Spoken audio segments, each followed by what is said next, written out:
안녕하세요. 소아과빠의 과학육아 소닥파파입니다. 오늘은 제가 이제 컴퓨터 앞에 앉아서 여러분들께 인사를 드립니다. 지난번에 제가 이제 무엇이든 물어보세요 라고 해서 여러분들의 많은 육아 고민들을 이제 같이 한번 이제 고민을 해보고, 그 다음에 여러분들 상담도 해드리고, 다른 사람들은 이런 고민도 있구나, 또 이런 고민들은 이렇게 이제 의사가 이런 식으로 접근을 하는구나를 이제 알려드리려고 이렇게 이제 영상을 만들게 되었고, 제가 이제 완전 정답은 아닙니다. 다들 이제 세부 분야가 있어요. 저는 이제 호흡기 알레르기를 지금 배우고 있고, 우리 흔히 말하는 뭐 크론병, 뭐 과민성 대장, 뭐 이런 것들도 있을 거고, 뭐 여러 가지 분야들이 있기 때문에 제가 모든 분야의 전문가는 아니기 때문에 최대한 그래도 여러분들한테 정확한 정보를 알려드리려고 노력을 할 거고, 여러 가지 고민들을 같이 한번 확인을 해보도록 하겠습니다. 구독, 좋아요, 알람 설정까지 부탁드립니다. 안녕. 첫 번째 질문입니다. 8개월 아기가 있다고 하시고 분유를 먹이니까 이제 몸에 두드러기가 난다고 해서 리노맥스, 이제 스테로이드 연고죠. 그걸 바르다가 근본적인 해결책이 필요한 것 같아서 특수 분유를 사봤다고 하십니다. 특수 분유라고 하면, 특히 저알레르기 분유라고 하면 센서티브, 그런 저알레르기 분유 또는 완전 가수분해 분유, HA 분유, 이렇게 두 개를 이제 우리가 크게 들 수 있는데, 어쨌든 우유를 먹었을 때, 분유를 먹었을 때 알레르기가 있다라는 거는 이제 우유에 있는 단백질, 결국은 단백질이 있을 때, 이게 과민 반응할 때 생기는 거니까 이 단백질을 분해하면, 그러니까 아미노산 단위로 쪼개면, 그러면 알레르기 반응을 안 하게 되거든요. 그러면 뭐 완전히 다 분해하면 좋지 않냐 라고 하는데, 문제는 맛이 없어요. 그래도 알레르기가 적어질 만큼 적당히 분해한 게 센서티브 계열의 이제 저알레르기 분유고, 이런 걸 먹으면 막 설사를 해서 오히려 아기가 막 창백해지고 죽을 것 같다, 그러면 이제 완전 분해된 가수분해 분유를 먹이게 됩니다. 그냥 센서티브나 저알레르기 분유를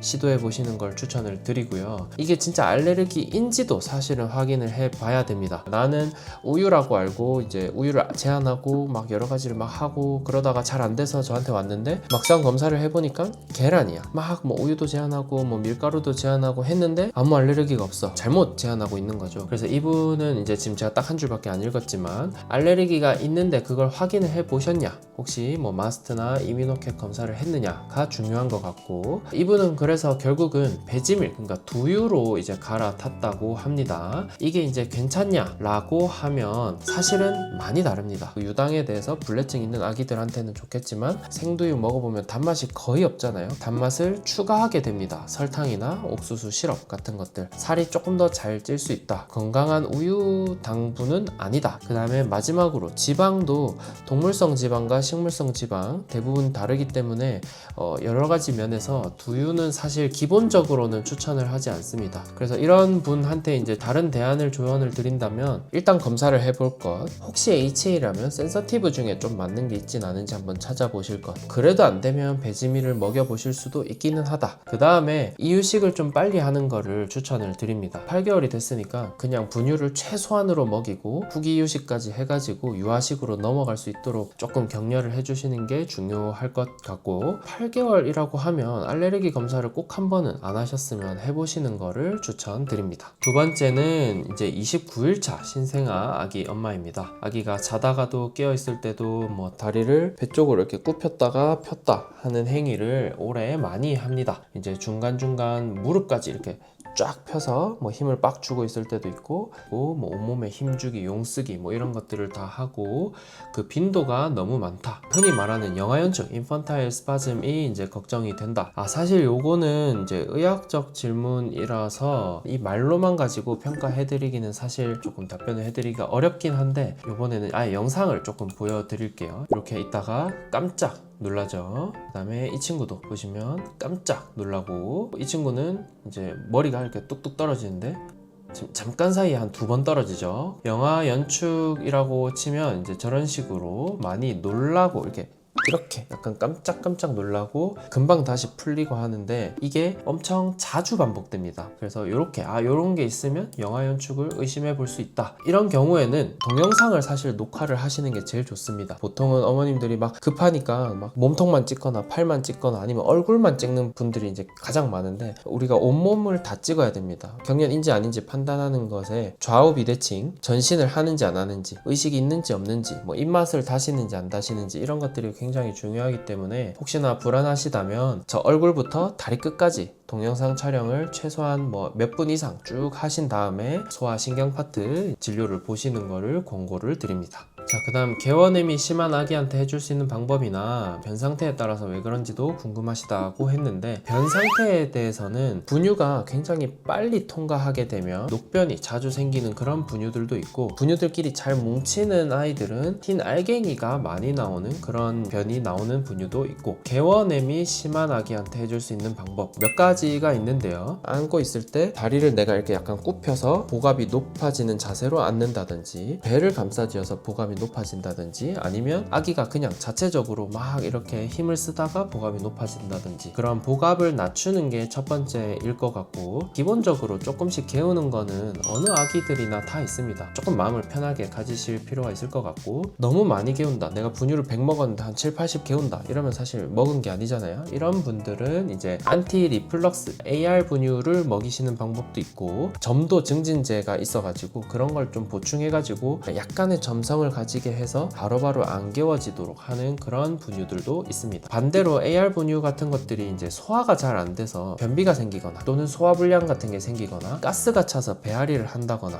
이런 식으로 오히려 반대되는 부작용을 일으킬 수도 있기 때문에 너무 많이 개워서 그런 거라도 시도해 볼래요 라고 하시는 분들도 있습니다. 개원에는 양이 내가 100이라는 걸 먹였을 때 어느 정도 되는지에 따라서도 조금 더 다를 것 같습니다. 그 다음에는 이제 후천적으로도 7세 어린이에게 글루텐 불내증이 생길 수 있나 이렇게 여쭤보셨어요. 5살까지 잘 먹다가 어느 순간인가 밀가루 음식만 먹으면 설사, 그 다음에 가스, 뭐 방구, 복통 이런 것들이 계속 나온다. 뭐 특별한 검사는 나오는 게 없다 이렇게 되어 있는데, 원래 검사에서는 안 나오게 되어 있습니다. 만약에 글루텐 불내증이 맞다면요, 어느 순간인가 내가 밀가루, 특히 글루텐을 잘 소화하지 못하면 이제 그때부터 증상이 생기는 거지, 선천적으로 글루텐 불내증이 생기는 경우는 잘 없고, 밀가루 알레르기 검사가 따로 있어요. 우리 흔히 말하는 유니캡 검사 말고 IgG4 검사라고 해서 뭐 그런 걸 하시는 분들도 있고, 아니면 안 먹여보고 먹여보고 해가지고 여러 번 교차 시험을 해서 아 얘는 진짜 밀가루에 안 맞구나 라고 확인을 하고 제한을 하시는 분들도 있기는 합니다. 어쨌든 정리하면 원래 후천적으로 생긴다, 그리고 원래 검사에서도 잘 안 나온다. 확진을 하시려면 최소 1주에서 2주일 이상 밀가루를 안 먹여보고 그 뒤로 한 1, 2주 정도 먹여보고 해서 그걸 한두 번 정도 했는데 확실히 증상이 없어지고 확실히 증상이 생기면 그때는 글루텐 불내증으로 이제 진단을 할 수가 있다. 그 다음은 이제 170일 된 아기이고요. 뒤집기를 도와줄 수가 없다. 그러니까 계속 아기가 약간 이렇게 등을 대고 누워있는 자세로만 아마 있나 봅니다.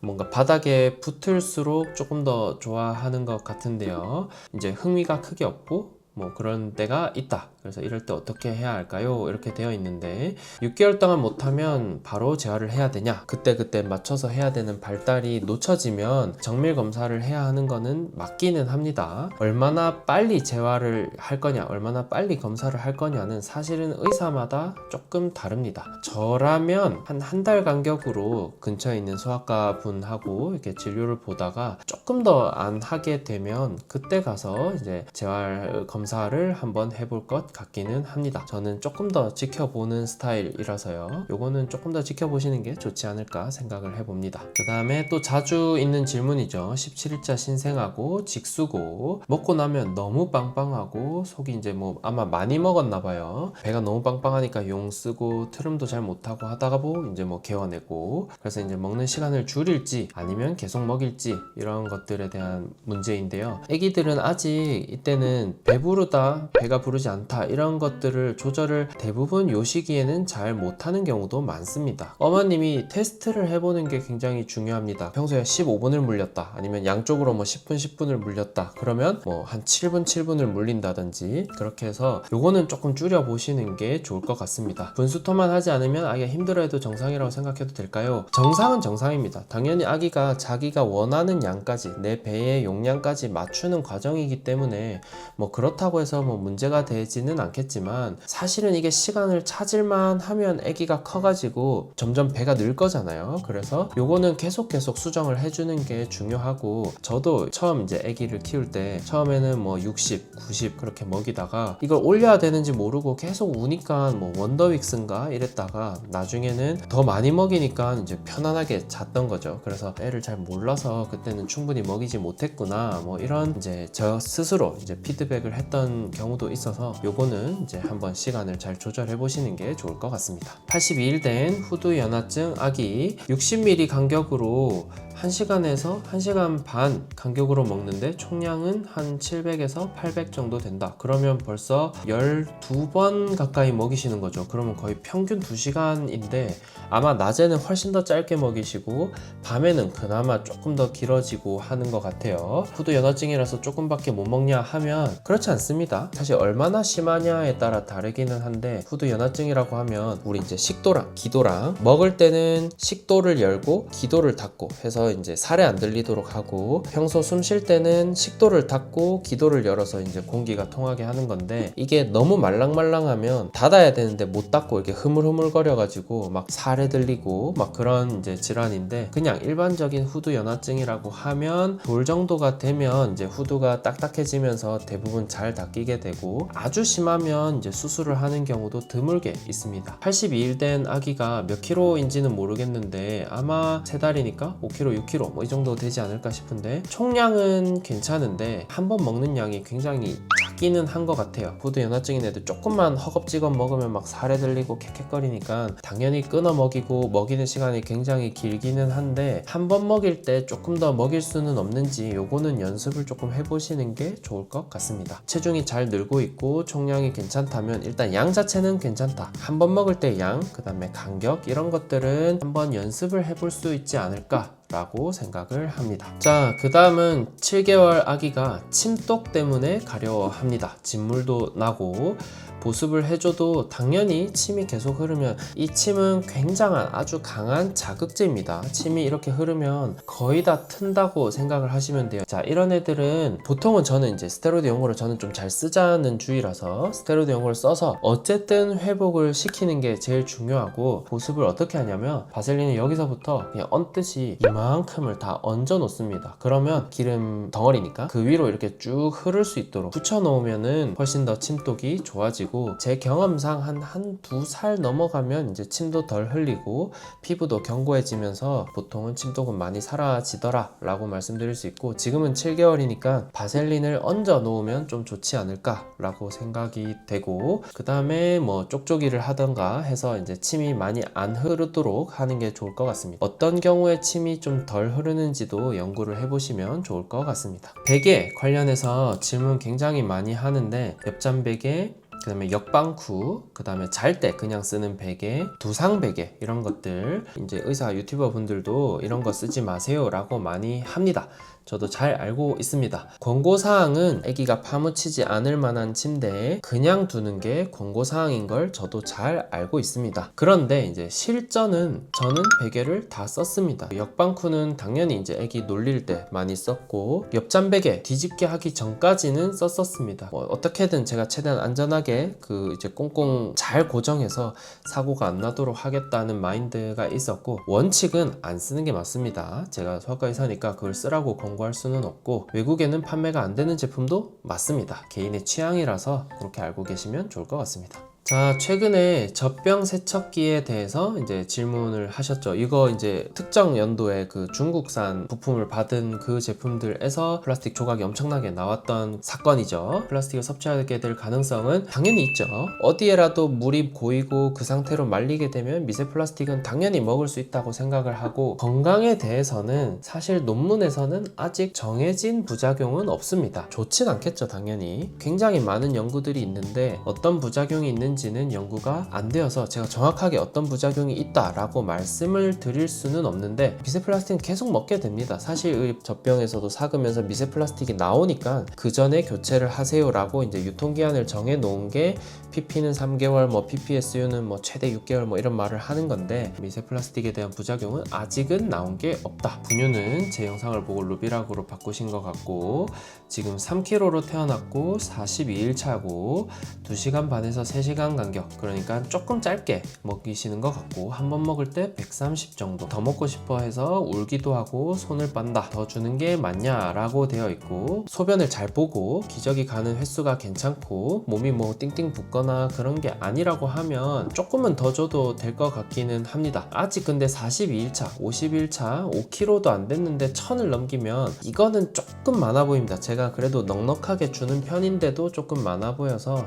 먹이고 나서 이제 조금 놀려서 그렇게 산책을 하거나, 어쨌든 시선을 분산시키는 게 가장 좋은 방법이고, 조금 더 늘릴 수는 있지만 어쨌든 킬로그램당 200ml를 넘으면 그거는 조금 많지 않을까. 그래도 이분이 어쨌든 걱정을 좀 덜어드리면, 이런 시기가 무한정 가지는 않습니다. 한 뭐 몇 주 정도만 지나도 이제 성장할 만큼 하고 급성장할 시기가 지나면 본인이 필요한 영양소도 이제 좀 줄 거고, 그러면 뚝 떨어지면서 분태기가 오는 경우도 분명히 올 겁니다. 그 다음 1개월 아기가 코딱지가 많이 생겨서 그렁그렁합니다. 스프레이형 생리식염수 뿌려도 되나요? 라고 하는데, 뿌려도 됩니다. 스프레이 종류가 진짜 많습니다. 제일 순한 거부터 말씀드리면, 여기 말씀하신 생리식염수, 아무 성분 없이 소금물이고 뒤에 뭐 방부제 이런 거 없다고 하면 얼마든지 넣어도 됩니다. 그 다음에 이제 남은 이제 덱스판테놀, 코피 맨날 나고 코 헐고 이런 친구들 위해서 쓰는 이제 덱스판테놀이랑 유사한 스프레이, 그 다음에 이제 전문의약품으로 저희가 처방드리는 스프레이 종류들이 이렇게 여러 가지 있는데, 어쨌든 생리식염수는 뿌려도 되고, 덱스판테놀은 그냥 이제 보습이니까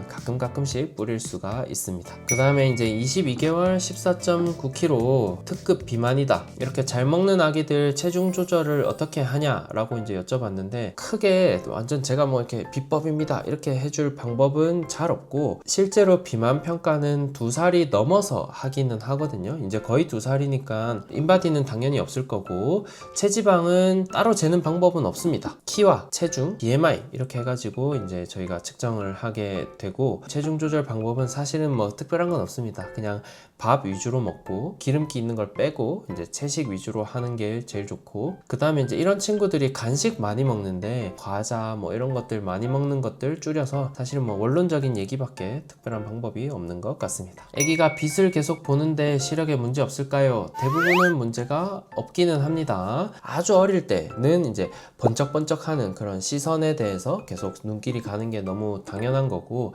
다만 직사광선, 태양빛을 보는 건 안 되죠. 조절 능력이 없기 때문에 이렇게 햇빛이 있어도 인상을 찡그리면서 이렇게 피하거나 뭐 이런 것들이 잘 안 될 수 있어서, 직사광선은 피하는 게 맞다. 인공광원은 자주 본다. 근데 이제 그것도 크면 보통은 잘 피하고 앞에 있는 물건들 보기에 바쁠 거다, 이렇게 보시면 좋을 것 같습니다. 다음은 태어난 지 16일차 신생아고, 조리원에서부터 분유로 씨름 중인데, 컴포트, 뭐 설사분유, 뭐 그 다음에 앱솔루트, 아마 센서티브겠죠. 유당불내증 이런 것들로 하는데, 응아할 때마다 엄청 자지러지게 운다. 유당 제거 분유를 먹어도 계속 그런다. 유당불내증인지 아닌지부터 고민을 해봐야 될 것 같아요. 아마 완전히 HA 분유도 한번 시도를 해보시고, 그 다음에 이런 아이들 그 검사할 수 있는 게 대변에서 산성 산도 검사, 진짜 유당불내증이 있는지 검사도 할 수 있거든요. 그런 검사가 되는 소아 소화기 전문의 선생님을 찾아가서 요거는 조금 검사를 해보고 분유를 정하시는 게 좋을 것 같아요. 뭐 만약에 유당불내증이 맞다면 뭐 완전히 HA 분유로 바꾸든지,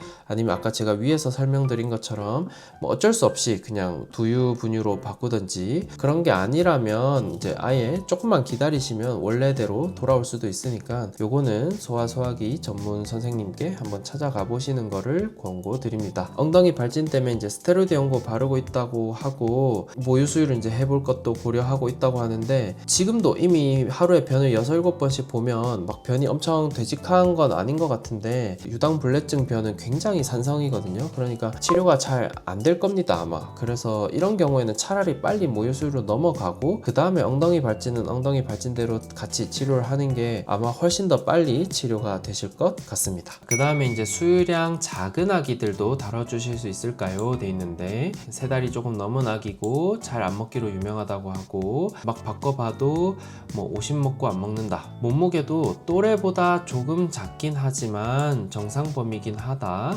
그런데 이제 나중을 때문에 이제 걱정이 된다라고 되어 있는데 이런 아이들은 검사를 할 수 있냐? 보통은 체중 곡선을 계속 조금 자주 봅니다. 조금 작더라도 그 그래프를 계속 따라가면 괜찮은 걸로 보고 만약에 뭐 20등 20등이었는데 한 달 뒤에는 15등 15등 또 한 달 뒤에는 막 10등 10등 이렇게 쭉 그래프가 하향 곡선을 그리면 그때는 확실히 좀 덜 먹네 라고 이제 의심을 하고 빈혈 검사, 영양 성분들 검사도 할 수는 있겠죠. 특별히 이제 못 먹는다고 해서 딱 정해진 검사는 없고 질병관리청에 이제 성장 곡선 대입하는 사이트 있거든요. 키랑 몸무게 이렇게 한 달 단위로 이렇게 입력을 해가지고 퍼센타일에서 몇 퍼센타일로 바뀌었는지를 확인해 보시고 퍼센타일이 좀 쭉 떨어진다 그러면 한번 근처 소아과에 가셔서 특히 빈혈 같은 거 갑상선 기능은 괜찮은지 이런 것들을 검사를 해보시면 좋을 것 같습니다. 수면 교육은 어떤지 궁금해요. 요거는 제가 조금 할 말이 있는 게 이제 아마 여기 이제 의사 선생님들은 다 아실 거예요. 안 울면 진짜로 불안해요. 내가 막 주사를 찌르거나 뭐 서랍자 이렇게 눌러봤는데 애기가 이렇게 이렇게 처져 있다. 그러면 식은땀이 확 나기 시작해요. 얘 좀 이상하다. 제가 막 이렇게 손도 만지고 뭐 피부도 쓸고 청진도 하는데 막 엄청나게 운다. 그러면 오히려 뭐 제 귀는 아프지만 마음은 편합니다. 그래서 수면 교육은 어떻게 했냐면 3달 조금 안 됐을 때 시작을 했고 애기가 부족한 게 없다는 거를 알았을 때 해야 돼요. 배고파서 우는데 뭐 밥을 안 주면 그거는 뭐 몇 시간 울지도 모르고 그런 건 아니고 밥을 먹이고 충분히 놀려서 졸린 상태에서 침대에 눕히고 엄마한테 내가 어떻게 수면 교육을 하든 신경 쓰지 마라 하고 저희 와이프 이제 아예 방 안에 넣어놓고 아기는 눕혔으니까 이제 울겠죠. 저는 그냥 게임 한 2시간 했어요. 하고 나니까 자고 있더라고요. 그렇게 3일 하니까 그냥 잡니다. 그 뒤로는 조금 뭐 과격한 방법이긴 하고 우는지 아니면 이제 지쳐 자는지 이런 것들은 계속 확인은 했고 잠은 쭉 자는데 중간에 빠르면 1시 반 뭐 늦으면 4시 반 사이에 수유는 한 번씩 했고 꿈수 한 번 하고 통잠 자고 그렇게 해서 조금 무식하게 수면 교육을 했습니다. 자, 그 다음에 이제 사경 사두 단두 이제 요거 두상 보조기 샀다고 하시는데 자 이제 요것도 진짜 영유아 검진하면 보호자분들 진짜로 많이 여쭤보십니다. 요거는 명확한 기준이 있습니다. 좌우 비대칭이 있으면 저는 헬멧을 조금 권하는 편이긴 합니다. 좀 심한 좌우 비대칭이라고 하면 귀의 위치가 달라집니다. 정수리에서 아기를 봤는데 귀가 앞뒤로 좀 틀어져 있다든지 귀가 약간 위아래로 이렇게 틀어져 있다든지 이런 경우에는 가급적이면 헬멧을 권하기는 합니다. 베개 안 쓰고 그냥 이렇게 반듯하게 자서 뒤통수가 눌리는 단두 보통은 빨리 터미 타임을 하라고 하지 바로 헬멧을 권하지는 않습니다. 낮에 엎드려 재우는 게 단두에 진짜 좋습니다. 당연히 내가 깨어있고 아기를 볼 수 있는 상황에서 낮에 낮잠을 잘 때 엎드려 재우는 게 굉장히 단두에 효과가 좋기 때문에 그런 것들을 권하고 귀가 틀어져 있거나 턱이 틀어져 있거나 그 다음에 목이 삐딱하거나 이러면 당연히 헬멧들을 권하게 됩니다. 자, 여기도 이미 크게 태어난 아기가 40일 됐고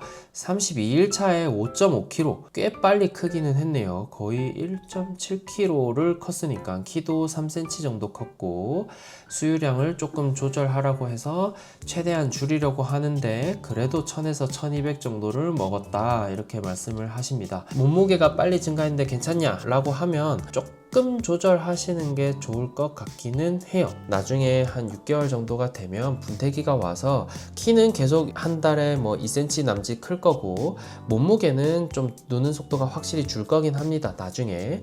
근데 지금 초기에 너무 빨리 크니까 이럴 때는 조금 줄이면 더 좋을 것 같기는 합니다. 통통한 아기가 될까봐 줄이라는 거지 이것 때문에 신장에 뭐 무리가 갈 것 같지는 않고요. 포만감을 주기 위해 분유를 바꾸는 것 요거는 뭐 괜찮을 것 같아요. 우리 이제 전분 분유 같은 것들이 소화가 조금 더 더디고 포만감이 훨씬 더 있으니까 분유 영상을 보시면 알겠지만 카브리타 같은 거 이렇게 넣으면 이렇게 주르륵 이렇게 녹는 게 눈에 보일 정도로 잘 녹거든요. 전분처럼 걸쭉한 분유보다는 소화 속도가 빠를 거니까 그럴 때 이제 분유를 바꾸는 거는 저는 뭐 괜찮은 생각이라고 생각을 합니다. 마지막 질문입니다. 아기가 대변을 몰아서 2, 3일에 한 번씩 보는데 괜찮을까요? 라고 하는데, 소화제는 뭐 때문에 받으셨는지는 잘 모르겠지만 대변을 몰아서 보시는 거는 괜찮습니다. 변을 못 봐서 막 배가 아파하거나 가스가 차거나 뭐 더부룩해 하거나 이제 찢어져서 혈변은 이제 그러니까 피가 섞여 나오는 거죠. 피가 묻어 나오는 경우거나 변을 못 봐서 증상이 생기면 그때는 이제 여러 가지 검사를 하든지 아니면 뭐 약을 드리든지 하는데, 그런 거 없이 몰아서 보는데 볼 때 잘 본다 그러면 뭐 아무 문제가 없습니다. 저희 시호 같은 경우에도 뭐 분유 엄청 많이 먹을 때는 안 보는 날도 있고 보는 날도 있고, 진짜 많이 안 보면 이틀 반 만에 보기도 하고 뭐 그랬었는데, 그래서 이런 경우도 증상이 없다면 뭐 굳이 걱정하실 필요가 없을 것 같고, 다만 4, 5일을 못 본다, 아까 말씀드린 그런 증상들이 있다 그러면 당연히 이제 뭐 여러 가지 검사를 하는 경우도 있습니다. 오늘 이렇게 해서 이제 한 달 동안 모였던 질문들을 모두 답변을 해 드렸습니다. 사실은 제가 이게 진료가 아니다 보니까 무조건 이렇게 하세요, 뭐 약을 처방해 드릴게요 이렇게 못하기 때문에 못한 말들도 조금 있기는 하지만, 소아과 의사이면서 지금 이제 아이를 육아하는 입장에서 저는 이제 이렇게 생각을 합니다. 여러분들 이제 궁금하신 게 아마 더 있으실 수도 있는데, 그런 것들은 추후에 또 한번 모아서 제가 영상을 제작하도록 해볼 거고,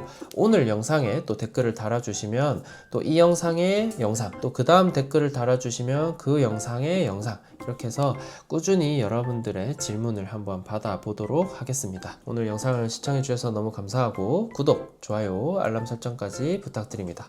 안녕.